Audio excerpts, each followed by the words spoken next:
I'm Jai, and this is my lovely assistant, Ingrid. And this is a bonus episode of What You Do.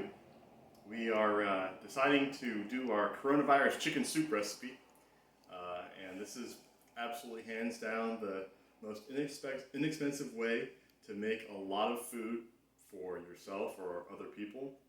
Um, I used to do this when I was in school, trying to get by on $20 a week for food. And so we're going to make a big extra size batch today. And we're also going to then can it. See, we've been doing some canning here. You can see some of our work in the background. Got some spinach and corn from the garden, some tomatoes. We're also doing meat dishes and canning them and setting them aside. And I recommend that we all do this right now because we don't know what it's going to be like this winter. This is a very unusual set of circumstances, so it's best to be prepared. With the purchase of 3 chickens, having a nice large pot you can cook it in, and some vegetables, a little bit of chicken stock, bouillon, then you can basically make a meal that comes out to be about 50 cents per person per meal. The first thing that we want to do is cut the chickens in half and get the skins off of them.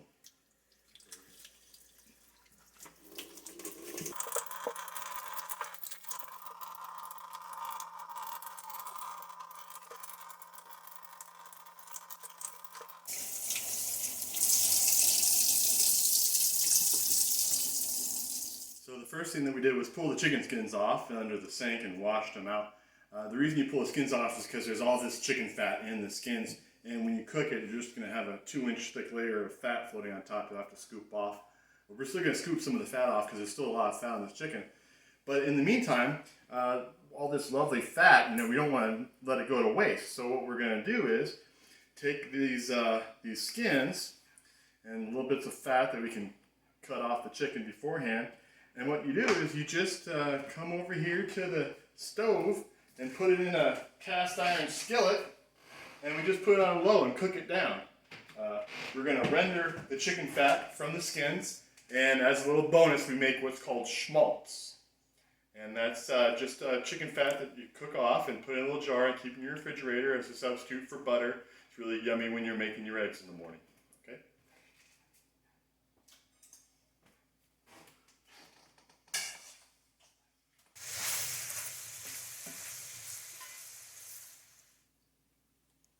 Okay, so this is the last of the schmaltz, the cooked down chicken fat, and I got some skins here. I'm going to keep cooking for a while and I can give some pieces to my lovely dog, Pete. Well, now I just cut these guys in half and put them in the pot. Chicken's in the pot. 3 is a little excessive. Could have gone with 2, but I want to get extra chicken. We're kind of making a chicken soup concentrate, really.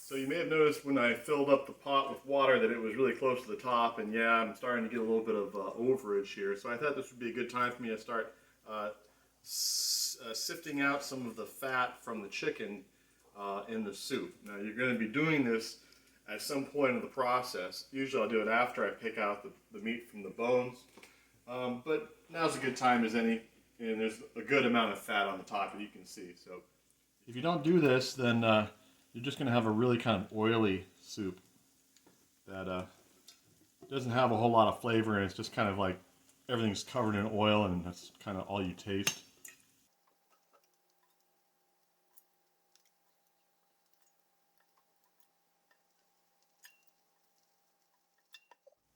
So you might notice when I was cutting up the chicken that some of the juices were getting everywhere. It's really important when you're working with raw meat that you keep your workstation clean, clean all your utensils. And so we're going to go ahead and clean up this chicken mess a little bit, wipe everything down, and get ready for making the vegetable part of our vegetable chicken soup. Our veggies. Looks like for today's soup we've got 1 can of corn, well, jar. That's about 2 cans of corn. Sometimes you can put hominy instead of corn. It's kind of nice.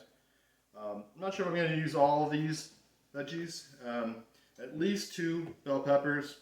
Usually I put in 2 medium-sized onions or 1 very large onion, but these are kind of small, so I put 3 in. Got 3 small fresh garlics that we're going to throw in there. Some carrots and a little squash from the garden. Some celery. Of course, the celery, carrots, and onions are the Italian Holy Trinity, and that's always in my soup. And then we got some mushrooms today. And I like a little spicy, so I went down to the garden and picked some peppers. I'm not really sure what they are. This is a jalapeno, I think. This one is pretty spicy. I'm not sure exactly what it is. And these are green cayenne. So I'm gonna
I decided to just put 1 small jalapeno from the garden in there. The other ones are a little too spicy. Since I only had 1 small one, I just chopped up and left all the seeds and stuff in it. You might have noticed when I was holding the knife that I was choked way up to the front. When you're doing a lot of prep work in the kitchen, you're going to learn that you don't ever really hold the knife back down here like this. You always hold it up here when you're doing a lot of chopping. You get your thumb and your finger right there on the blade so you can control it. Having a good sharp blade and good control of a good sharp blade is really important, and so be very careful. Well, it's time to pull the chicken so it can cool off, and we're going to pick the bones. You'll know when it's time to pull these chickens from the pot when they start falling apart, when you start stirring the water a little bit, press on them a little bit. They're really soft. And that just means that you've cooked it long enough to get everything loosened up in there. And it'll come off the bones really easily when it's time to pick it. We're making today a concentrate chicken soup. This is one we did last week. A jar of chicken soup. It's mostly meat. And when we're done with this is what it's going to look like. But we put a lot of bouillon in it as well as the vegetables to cook down so that when you make the actual soup, you add 2 of these of water to it. And then you can even add a little bit of rice and cook it. And that's how you get a large pot meal out of 1 jar of chicken soup. And we'll just let this cool for a little while until it's time to pick the bones. I like to put all the bits, the neck, the gizzards, the livers. Just let them all be in there. All right, so while the chicken's cooling and we're getting ready to pick it, we can go ahead and start the process of cooking down the vegetables. So right now what I'm going to do is just simply add what we have here for vegetables, including this whole big jar of corn. Alright. And as many of these peppers and corn and carrots and onions and everything that I can get. We're going to start cooking this down. Okay, so here we are. It's time to start shredding the chicken, getting it off the bones. And you really tell when you tear into one of the breasts and pull it off and start shredding it out. If it burns your fingers, then just let it cool off a little bit longer. It's not worth it having to work with hot meat when you're trying to do this by hand. By hand is really the best way to do it. I don't even like to really cut it at all. I just like to shred it up. And got Pete there waiting because he's a smart dog and he knows that there's little bits of chicken coming his way now and then. And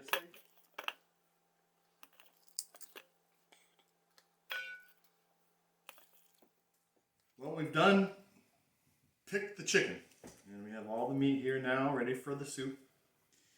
I added the vegetables to the pot, and it's been boiling this whole time. So now it's ready to just add the chicken. But before we do, we want to make sure we got the right level of chickenness in it. But you really need to have bouillon. And you don't skimp on the bouillon, you add a lot. So here's a tablespoon, big one. Good. For a pot like this, about 2, maybe a little bit more, big ones. Alright? So at this point you just have to go by taste, because obviously I'm not measuring. There's a lot of salt in the bouillon, so it'll probably be salty enough. I might want to add a little bit. Yeah, that's starting to taste really good now. So now we're just going to go ahead and add all this chicken in, and it'll be done, ready for our canning process.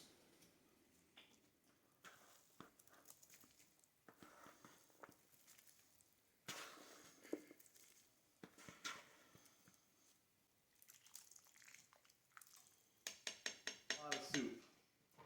And so we're just going to let this sit out overnight, nice and hot. Let the broth kind of soak into the chicken. Going to get up in the morning, stir it a couple of times, and then we'll start with our canning jarring process. And so I'm Jai, and this is my lovely assistant Ingrid. This has been a special homemade chicken soup from scratch video for What You Do.